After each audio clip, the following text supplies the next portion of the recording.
grow, still can't stop it. What is up? I am Crypto Mason, and welcome back to the Crypto Mason YouTube channel. Shout out to the Gold Squad. We look for gold in every single aspect of our lives, and we always find it. Now today, we have a jam-packed, very important market update video for you guys. You know, the market is pumping back up. Everything is green. XRP is up. HBAR is up. Every coin is up right now, including, you know, Bitcoin's doing very well. So we're going to talk about all of it. We've got some great discussion clips today. We had the Flare and XRP airdrop happen. We had David Schwartz actually, you know, talking negatively about Flare. We're going to get into that. We're going to get into the cyber attacks today and a bunch more stuff. But a quick shout out to my hat. Look at the new GS hat, Gold Squad hat right there, available on the merch store right here. The new merch store, goldsquad.store. If you want to go pick yourself up some Gold Squad merch, head over there. You can get this hat. We just dropped the prices on the hoodies by $10 whole. So go and check that out. And you can use code GOLDEN for 15% off. So let's go over here to the market. We're almost back at $1 trillion. We're sitting at $900 billion today. By the way, make sure you drop a like and comment on the video. It's been a while since we've had a video, so drop a like down below. BTC up 7%, outperforming ETH over 24 hours. Bitcoin 18,709, Ethereum almost 1,500 now. XRP is up, you know, not too good, but 10% over 7 days. Our biggest gainer is Avalanche on the day. Then we've got Near Protocol. You guys know I am a fan of Near Protocol, you know, despite the connection that Sam Bankman-Fried and FTX had to Near. I'm still bullish. Vitalik Buterin, out of his own mouth, said that Near could be a competitor to Ethereum. So despite the connection that Sam and FTX had to it, I am still pretty bullish on Near Protocol. So keep going down here. The biggest gainer over 7 days is Gala. Big shout out to the Gala holders, you know, it's holding strong, right? They had that exploit happen, you know, months ago, and now they've recovered, you know, 124% up. Very, very nice. Everything is green except FLR Flare right here. Flare is also on CoinMarketCap now, I believe. If we type in Flare, we might find it here. Let's see. Spark. Is it on here? Spark token. Is it on there? Spark FLR. I can't find it at the moment, but I believe it is on there because it's on here. I want to talk about this because this is crazy. Major security warning for anybody that holds crypto and uses MetaMask. Copy and pasting your wallet address is no longer safe. So you know when you're going to send crypto or receive crypto and you're copy and pasting the address, don't do that anymore. You have to check every letter. There is something going around called address poisoning, okay? And this is where scammers extract the first and last 4 digits of the wallet address, because that's what we check. When I copy and paste my wallet, I'm looking at the first 4 and the last 4 digits to see if it's actually right? So then what they do is they use those first and last digits and they make a fake address. A $0 transaction is then sent from the newly created fake address to replace the matching stored address in your transaction history. Address poisoning targets crypto users who blindly copy and paste addresses in their transaction history without a much needed cross-check. So make sure you are cross-checking your addresses, folks, or you could get scammed. 340,000 addresses have been poisoned so far since December 2022. So within a month, okay? And they've made 1.6 million off of this scam. Insane stuff. And nobody's really talking about that. So BTC price, let's get into it a little bit. 18,700. Let's look at who is long and short. So over a 12-hour period, we have 51.44% of buyers being, you know, long, and then we have 48.55% being short. As for Binance, we have 51%, You know, so basically every single one of these, except CoinX is at a 50, Huobi's at a 49. Most people are long right now. If we go to Binance Top, the Binance Top Traders, this basically shows the top traders on Binance and if they're long or short. Now, I've noticed something interesting on Bitcoin here. If we look, you know, only 46% of the top traders on Binance are long right now. A lot of them are short. So this is a very good thing that you can use. This is on CoinGlass, and it is just basically free. If we look at the Binance top traders for XRP, we see that 61% are long on XRP right now. And maybe that's because XRP needs to catch up a little bit to the gains. It's lagging behind. But this is a very good thing. And then we can look at liquidations. We have $374 million being liquidated in the last 24 hours. Obviously, those are the people who were short, and they got liquidated because the market has pumped up. Now, Lunar Crush has posted this. This is all we need to think about right now, man. We need to know where we are in the Wall Street cheat sheet, which is the psychology of a market cycle. A lot of people, you know, are starting to think we're seeing the light here, which could be hope. It could be, you know, right over here after everything, depression, anger, all of that. This guy thinks we're in the disbelief area, which is right here, which is when people, oh, sorry, you can't even see it. Let me switch my camera. So right here, the disbelief, this rally will fail like the others. So basically that's when people are thinking this rally right now will fail like all the others, right? So this guy says, I don't believe we're in a disbelief, but then again, why wouldn't I? This guy thinks complacency, which is right here. That would be insane because that means we're dropping into the actual bear market, somewhere between anger and depression. So where do I think we are? Where do I think we are? I honestly think we might be right here. So see anger right here, and we're pumping up this right here. Now, I could be way off, okay? I could be way off. We could be, you know, in this disbelief area and just heading all the way back up.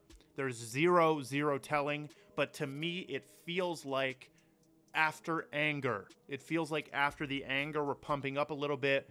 Then we're going to head down into depression, and then we're going to, you know, head back up, and people are going to be in disbelief saying this is a sucker's rally, you know, and then it ends up to be one. And then finally, we're on the other side of this graph right here, getting ready to see the big pump up. Also, Bitcoin has been rallying. Same with tech stocks. So the tech stocks are up as well.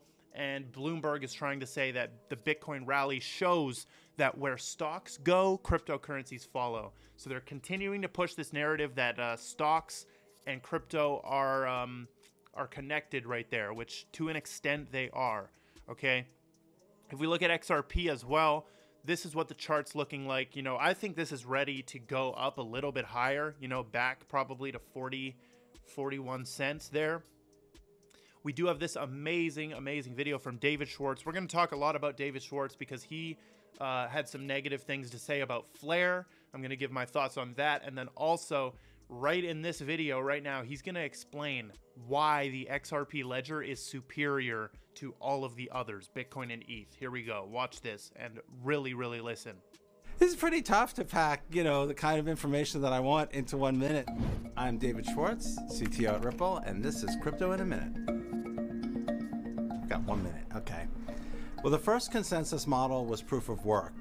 I guess the advantage of proof of work was at the time it was the only game in town, and it allowed for a decentralized system, that is one that doesn't rely on a central authority.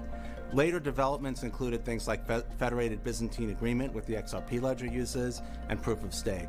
Some of the advantages of these later developments are lower cost. Proof of work costs millions of dollars to pay the miners for the energy that they use.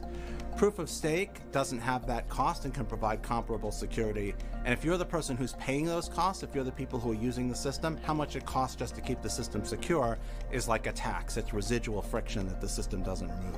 Federated Byzantine Agreement, which is what the XRP ledger uses, makes the users of the system the stakeholders rather than the people who have the most money to spend on tokens or power. And that provides a more sort of democratic system where the costs can be low and the performance can be high. Oh, just made it. He got it. Within a minute, he explained what are blockchain consensus models, and he even shilled XRP as the best one through that. And that so it's very provides a important to more understand sort of- what he's saying here. He's basically comparing all three consensus models for Bitcoin, ETH, and XRP, and he's saying XRP has the best one because it doesn't just make the people with the most money who are able to buy the most tokens the leaders of the network. Very good clip from Link 2 right there. Moving on, we do want to talk about some of the cyber attacks. Here is a very, very dramatic clip from XRP Joker. Listen very carefully. Words are weapons. This guy runs the World Economic Forum. Perhaps pandemic lockdowns were a trial for a complete global shutdown. Now watch this 33-second clip. They have overlaid some dramatic music, but listen to what this guy says. Pay insufficient attention. So keep in mind what he just says there. Pay insufficient attention. Pay insufficient attention to the frightening scenario of a comprehensive cyber attack, which would bring to a complete halt to the power supply, transportation, hospital services, our society as a whole. The COVID-19 crisis would be seen in this respect as a small disturbance in comparison to a major cyber attack. Like this is your World Economic Forum. This is the message your World Economic Forum is putting out, right? Basically saying COVID-19 is going to be a small disturbance compared to a global cyber attack. So be prepared, because this is all they keep talking about, right? This is all they keep talking about, this comprehensive cyber attack. They're literally telling you what's going to happen. They're telling you. So be prepared. How can you prepare for this? Get your crypto offline, get your Faraday boxes, get your food supply ready, your water supply, because those grocery stores are going to be raided when something like this happens. Moving on. We did have the Flare XRP airdrop, so check your wallets. Check your wallets if you have the Flare token in them, and it is officially out. So all the IOU people, if you had it on Bitrue or Poloniex, all the IOU people have now actually have real Flare, according to the exchange, of course. But Flare is out, and right off the launch, we did have the CTO of Ripple, big, powerful words here, David Schwartz, kind of hating on the project. He said, the current Flare holding rules for... So he's saying a bunch of tech stuff, and we're going to read it, but it's very hard to understand what he's actually saying. The current Flare holding rules for subsequent airdrops leave absolutely no incentive not to sell your Flare now. You lose nothing if you sell now, okay? So he's basically saying that people, should sell their Flare. There's no incentive not to sell your Flare. And then he says, while it's true you won't get the subsequent airdrops, you do not lose them. You get 100% of their value when you sell your Flare, since the buyer can wrap that Flare and get the airdrops. This seems like a very strange decision to me. Honestly, the only way I can explain it is that they simply didn't want to keep their commitment and instead wanted to only give 15% of what they promised. I want to be wrong, but I don't see how. And then this is the big one right here. I feel bad saying this. And let's see how many minutes this was later. So right here, this was 10:06, and then 2 minutes later, he said, I feel bad saying this. I love the project and want the best for it and want to believe the best about it, but my honest opinion is that they leveraged the XRP community to grow and weakened their promises drastically when they felt that they didn't need it anymore. That said, that does not make them dishonest or make their project a bad one. XRP evolved and didn't keep some promises made in the early days. Wow. You can love Flare and love XRP too. It's not one or the other, but I don't have happy, fuzzy feelings about how it went down. Nobody does.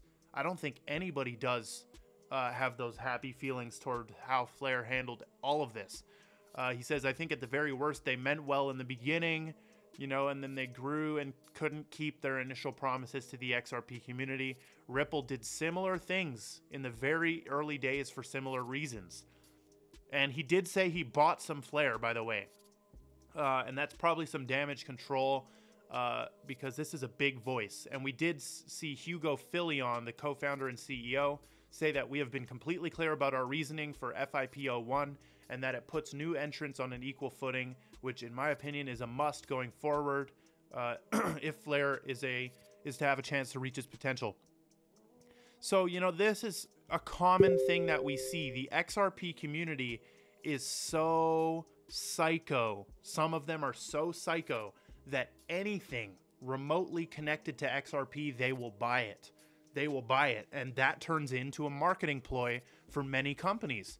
Many companies or projects come onto the XRP ledger simply because they know if they position themselves a certain way, their coin will be bought by psychopathic XRP holders. And I'm not calling all the XRP holders psychopathic, only some of them. And every community has their own set of psychopathic holders. Cardano has theirs. HBAR has theirs. Every single one. Bitcoin most definitely has theirs. ETH has theirs, etc. But this is a big thing to say, and I think he's right. You know, he is right that they use the XRP community to grow. It's an easy one to connect your project to, gain all the hype. Like, look at how many followers Flare Networks has. It's crazy, right? If we go to Hugo Filion, he has 63K. Flare has 250,000 followers. That's absurd for a project that's just starting out and just putting their token out. 250,000 followers, and that's from, they would not have that if they didn't connect themselves to the XRP community, right? Or build with the XRP ledger. Moving on, there now is a way to get Hedera on MetaMask. You can go to the Medium article. I will leave this in the description if you want to get your HBAR onto MetaMask. Now, I have not done this, and I'm not planning to do this because I use Hashpack, and I am a big fan of Hashpack. But you're allowed to get your HBAR onto MetaMask now. It's a comprehensive process, but go and check that out. Another little thing about HBAR, and then we've got one piece of the mainstream news here. This is an example of an HBAR use case of one of the tokens that's being used right now with Karate Combat. Check this 20-second clip out. I think it's a great example of how you can use Web3 to solve a traditional problem in a traditional business and provide consumers utility using Web3 tools. So we have a very simple app. You know, when a fight comes up, the fans can log in, pick their favorite fighters. You know, as you know how it works. If your fighter wins, you earn more tokens. So basically, they have an app already. It looks like a very clean app, but this is for Karate Combat, which always has the HBAR logo in the ring there. And basically, you come on and you pick your favorite fighter, and if they win, you win tokens. So I'm not sure if it's betting necessarily. I'm not sure if it's gambling or betting, but you do win tokens if you bet correctly or if you choose the right one. Now, one piece of mainstream news, and then we'll wrap this up. Crypto.com is delisting Tether in Canada, citing compliance with local regulators. So will we see more exchanges have to delist Tether? You know, you can kind of look at Canada to be a little bit more ahead in terms of the moves that they take in regulations compared to the USA. So what are we going to see? Are we going to see more Canadian exchanges have to delist that? Let me know. But that is all we've got. Make sure you join the Gold Squad Discord. Drop a like and comment. Subscribe. Turn your notifications on. I love every single one of you. And goodbye.